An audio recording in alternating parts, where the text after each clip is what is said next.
how you going today? It is so good to see you. I do hope you are super well.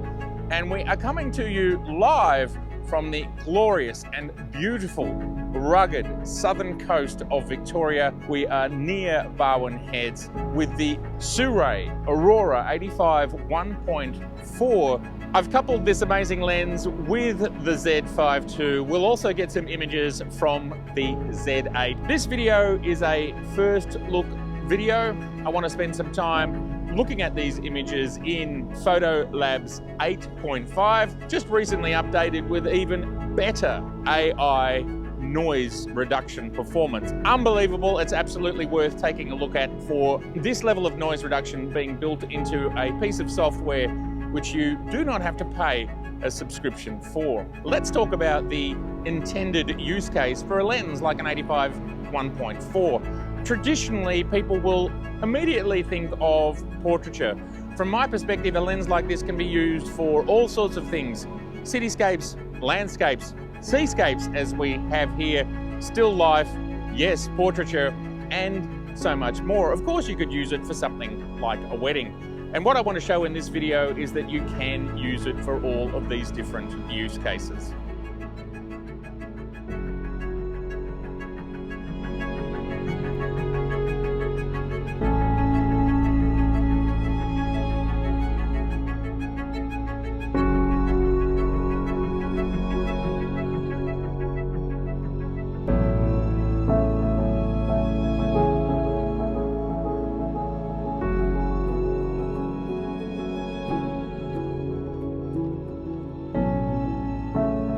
Let's talk about the price of the Sirui 85. The listed price is $599 USD. It's currently on sale for $499 USD on the Sirui website. Now, if you want to support the channel, you can use links to the site or to B&H. Now, if we think about this in comparison to what Nikon has to offer, we currently have the 85 1.8S and the 85 1.2S. Both of these lenses are spectacular lenses. If I recall correctly, the 85 1.8S, I think it's either in the top 5 or the top 10 of DxO sharpest lenses ever made. And considering that that is not a top of the range lens in the sense of it is not the 85 1.2, this is an astonishing result for a lens around this price point. Let's take a really close look at this very exciting and interesting proposition from Sirui. We're going to have a mix of images from the Z5 II, which will appear in the metadata as the Z6 III, but I will point that out. DxO 8.5 does not have support for the Z5 II yet. I'm sure that will come very, very soon in an update. I am able to change the metadata of the files and it thinks this is a Z6 III and we can read the raw files, which is absolutely fantastic. We have the Z5 II, the Z6 III and the Z8 all representing this lens. It wouldn't be a Matt Irwin video if there wasn't a lot of environmental images, which of course includes both sunny weather. I love the rain as well. And here we are down at Barwon Heads. Now you can see on the edge of frame here the distortion that we find with this lens, and that is because PhotoLab does not have a profile for this lens yet. But one thing that this lens is very good at, and here's an example of it here, is giving you that separation. Clearly in the center of frame, we have critical focus going into pixel for pixel. We are at 1/125th of a second, handheld. This image should not be suffering from camera shake. What we can see here is that this lens is not ridiculously sharp like we would find, for example, with the Z85mm 1.8S. My thoughts are on this lens is it probably sits somewhere closer to what we've seen with the 35 1.4 Z and the 50mm 1.4 Z. Slightly, ever so slightly softer, and they fall off more sharpness-wise towards the edges. They also have a little bit more of that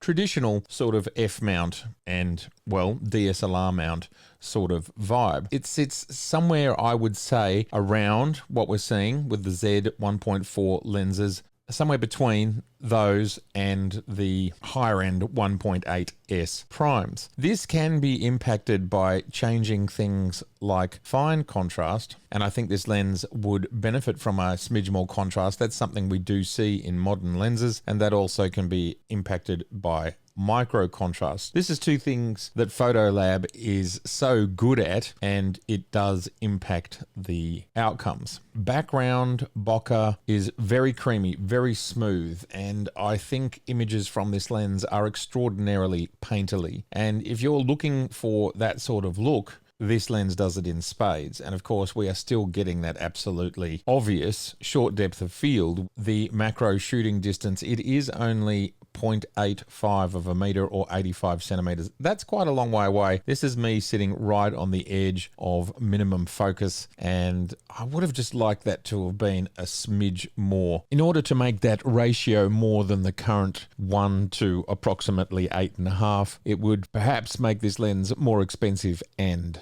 larger. What we can see here is about as close as you can get. But with some of these images here is where I saw the Sirui lens, I think, sing the most. And it's due to how it handles color, and it's also due to how it handles those out of focus areas. And what I see here is a beautiful rendering, and ultimately it looks to me like a painting. Now, for some reason, I have been very, very interested in my entire career. If I can make a photograph look kind of not like a photograph, I can make it look like an impression of a photograph. Somehow the softening, which must be why I love to shoot short depth of field, large apertures all of the time. There's something to me about making something slightly soft, slightly surreal, which allows the emotion and the energy and the light of an image to be much more important, much more powerful than if you've got literally everything in focus. You shoot this at something like f11 or f16, everything's sharp, but then it's very literal.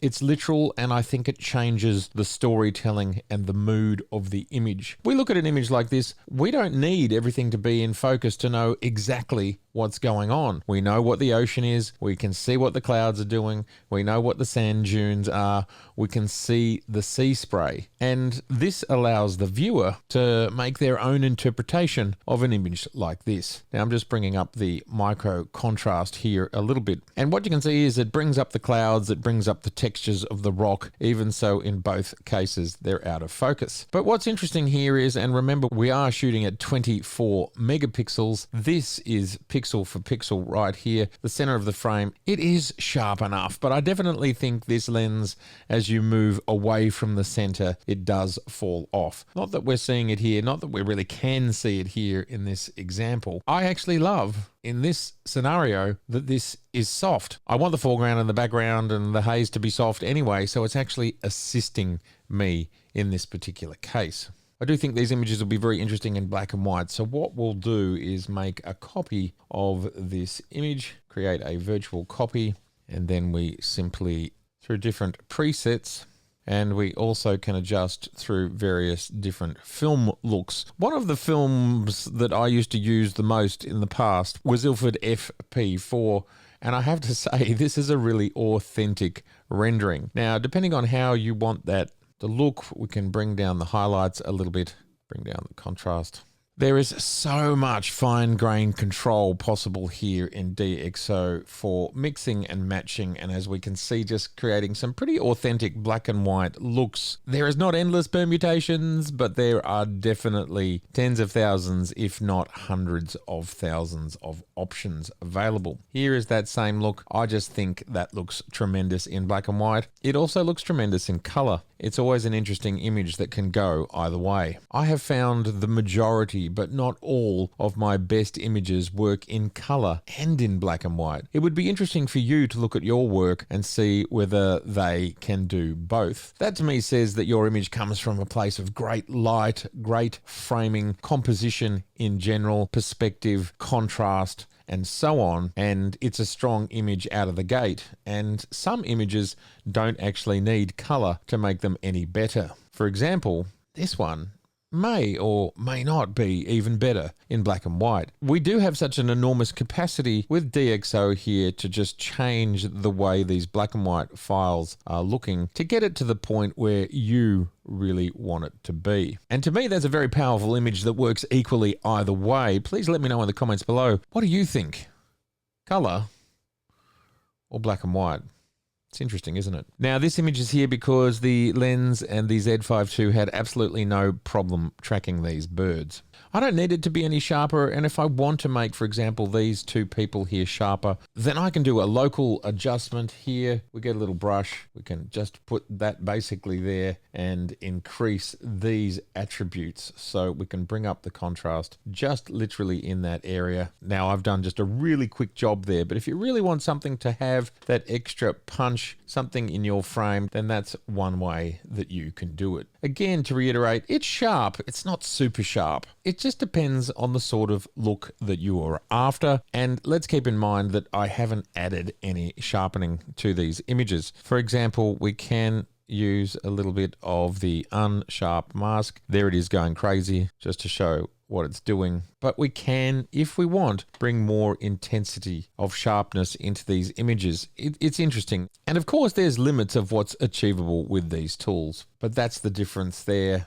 I think that's pretty effective if that's what you're looking for. A glorious, moody afternoon at Ocean Grove. I do think the lens is doing a superb job of capturing what I saw, what I felt, and the mood. And that is what we do. That is what it's all about. I absolutely adore that image. That looks fantastic. Shadows up. Preserve the clouds. Get a little bit of extra fine contrast in there. That's too much. What I love about PhotoLab is just this capacity to, you can get exactly the look that you're after. Superb, sumptuous file captured with the Sirui 85 1.4. And I am not wanting for anything out of this file. It's just about finding the sweet spot. What's interesting is photo editing software, they all do what they do a little bit differently. So I have a sense of where I want to go, but how I achieve it is quite different in Lightroom versus Capture One versus PhotoLab. Another image that I really love, not sure whether I prefer it in black and white or color. More tweaking could be done. Short depth of field where we are focusing on the fence and you can see what it does to the background. And I actually set the color temperature correctly at this point, and this was closer to what we were actually seeing. Love this frame. There it is in black and white. Love it in black and white. This is kind of how I shoot. I will kind of keep kind of narrowing in on what ultimately I think is the best version of what I was trying to create. The focus is on the rails. Again, the background is soft. That's what I want, because I want the journey. I want the eye to follow down this path and then off into whatever story you want to make for yourself in the background. And that's why making it out of focus like that, I think, works to me, because we completely understand what's going on there. We can see the ocean, we can see the dunes, we can see the clouds, we can see the sunset, but you can make it your journey because it's not literal in this image. Works exactly the same in black and white. Bit of a cooler mood in black and white, more wintry in this particular case. Flare and chromatic aberration, there are signs of it in this absolutely extreme example where that is the sun right there. But of course, chromatic aberration is just something that is so easy to fix by just turning this up to max. It's pretty much gotten rid of it. So there it is on and there it is off of removal. There is really nothing much to talk about anymore. This image is at f4. We're looking directly into the sun, and I just love the flares that this lens generates. And if we go for pixel up to the awning, really at this point, the signs of chromatic aberration are almost or are non-existent. Of course, anywhere between about 2.8 and f4, and you're going to be fully correcting any of the differences that you find in this lens, as well as sharpening it up. I love this image because we've got the bright, shiny, modern buildings, and then we have the overgrown grass and brushland area. It's just an interesting capture to me. Love the clouds, love the textures. Exaggerated that all a little bit by dragging up the fine contrast that we can bring back down, and you can see the difference there. In an image like this where we're looking close to the center of the frame and we are pixel for pixel, you can see that that sharpness that we've been talking about about, it is not as sharp as an S-class lens. It just depends what sort of outcome you are looking for. If you want to bring a little bit more sharpness to it, well then you can. It always pays to be mild-mannered when it comes to sharpening. You can change what it looks like quite significantly. There is with sharpening off, sharpening on, and we have obviously many permutations within that. Look how soft that background bokeh is. Absolutely beautiful. I love it a lot.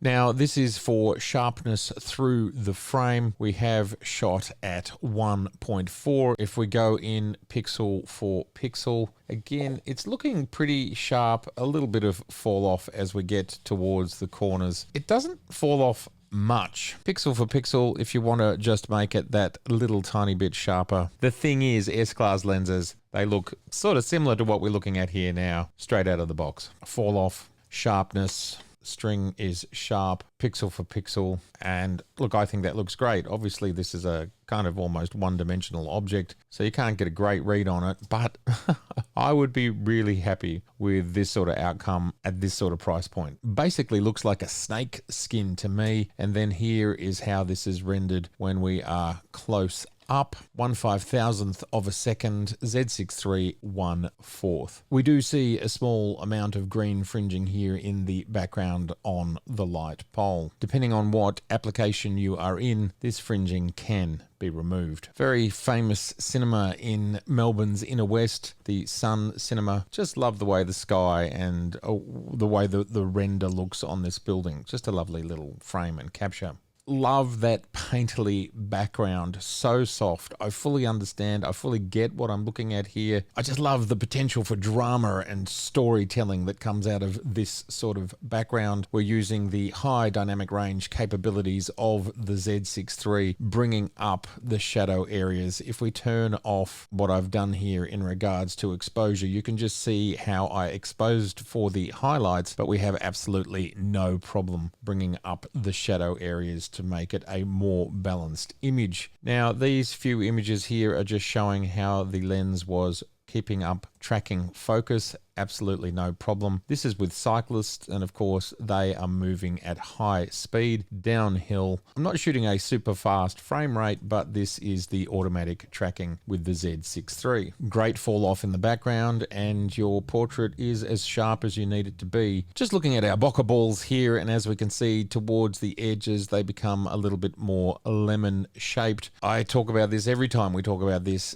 I don't mind the fact that bokeh balls are different from one lens to the next, and I think these are interesting and they look great. This lens has 15 aperture blades. Not only did this lens work beautifully down at the beach, but we also get these great cityscapes, which I think it's handling perfectly well. We are 1/1250th at f1.4 ISO 100 on the Z6 III. Ultimately, what I have seen here and what I am showing here is how cinematic this lens is, and it certainly could be used as a video lens. This lens lands very closely to what I think the Z 1.4 primes are. We currently have the 35 and the 50mm. It is somewhere in that ballpark.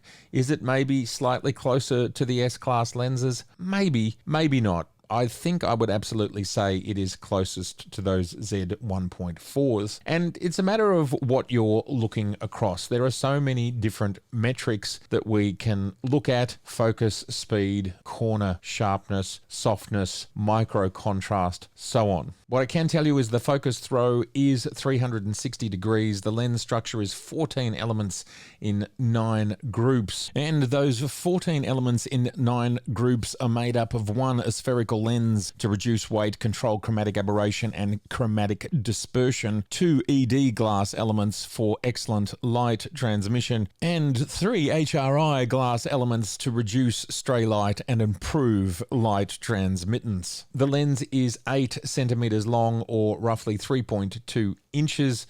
The focus ring diameter is 8 centimeters. Depending on which version you buy, is somewhere between 540 grams and 570 grams across the 4 mounts that Sirui make it for, and there again is slightly different lengths, going from 94 up to 103 millimeters. What does this mean to all of us? Well, from my first look at this lens, it has absolutely beautiful bokeh.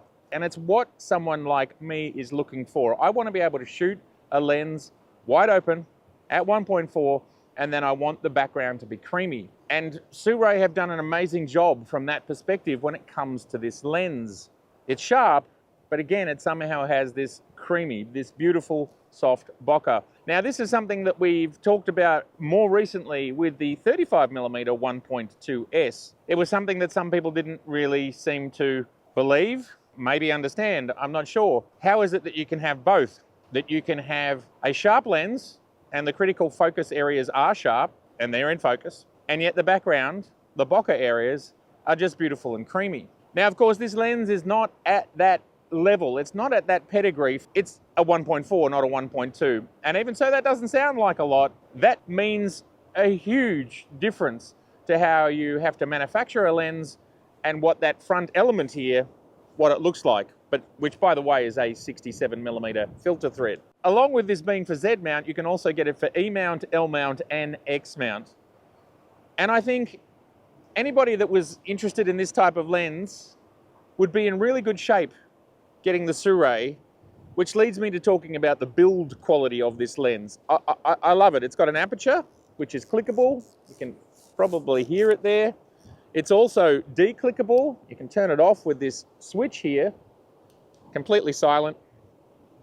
We have a focus ring, which is probably slightly smoother than I would like it to be. I'd like a little bit more resistance with that focus ring. I think the level of resistance is great on the aperture. Now, there's no lock here when we're in A mode, but there is a bit of a step that you have to get across. I think in the 10 hours that I used this lens, I probably knocked it once. So I don't see that as a problem once in 10 hours. You know, you might end up at F11. You've just got to suddenly bring it back to the A position. The other thing that we have going on here is we have the AF and MF button, like many lenses do. We also have this programmable button here. And this is pretty much everything that we would expect to see on a lens. Now, the build feels to me to be all metallic. It's a tough build. It feels great. Comes with a lens hood, of course. And I really like the industrial design of this lens. It feels like some of the cinema lenses. Otherwise, I think at the current price, $499 or even $599 USD, this is an absolute steal. All right, everybody, I'd love to know what your thoughts are in the comments below. And if this is your first time here, I'd love to see you again. So please do subscribe, please share, and please like. And I have to stop staring at the sun now. All right, it's been so good to see you. Bye for now.